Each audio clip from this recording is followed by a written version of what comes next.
టేకుమట్ల మండల కేంద్రంలోని అభయాంజనేయ స్వామి ఆలయంలో హనుమాన్ జయంతి వేడుకలు ఘనంగా జరిగాయి. అభయాంజనేయ స్వామి ఆలయ కమిటీ ఆధ్వర్యంలో హనుమాన్ జయంతి వేడుకలు టేకుమట్లలో అంగరంగ వైభవంగా జరిగాయి. హనుమాన్ జయంతిని పురస్కరించుకుని స్వామివారిని తమలపాకులు, అరటి పండ్లతో అలంకరించారు. ఈ సందర్భంగా ఆలయ అర్చకులు ప్రత్యేక పూజలు నిర్వహించారు. ఈ కార్యక్రమంలో భక్తులు ఎక్కువ సంఖ్యలో పాల్గొన్నారు. జై శ్రీరామ్.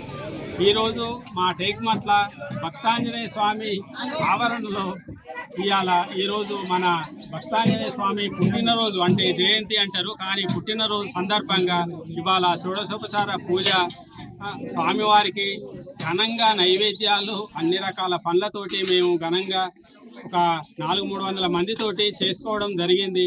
వారికి మన ఆంజనేయ స్వామి వారి సంపూర్ణ అనుగ్రహం, ఆశీస్సులు ఉండాలని మా కమిటీ తరఫున మేము టేకుమట్ల భక్తాంజనేయ స్వామి కమిటీ కోరుకుంటుంది.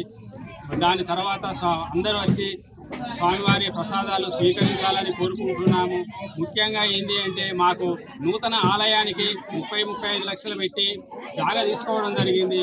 దాంట్లో మళ్ళీ 2 ఏళ్లలోపు భక్తాంజనేయ స్వామి కొత్త గుడిలో ఇదే జయంతి స్వామివారిది జరుపుకోవాలని మనస్ఫూర్తిగా కోరుకుంటున్నాం.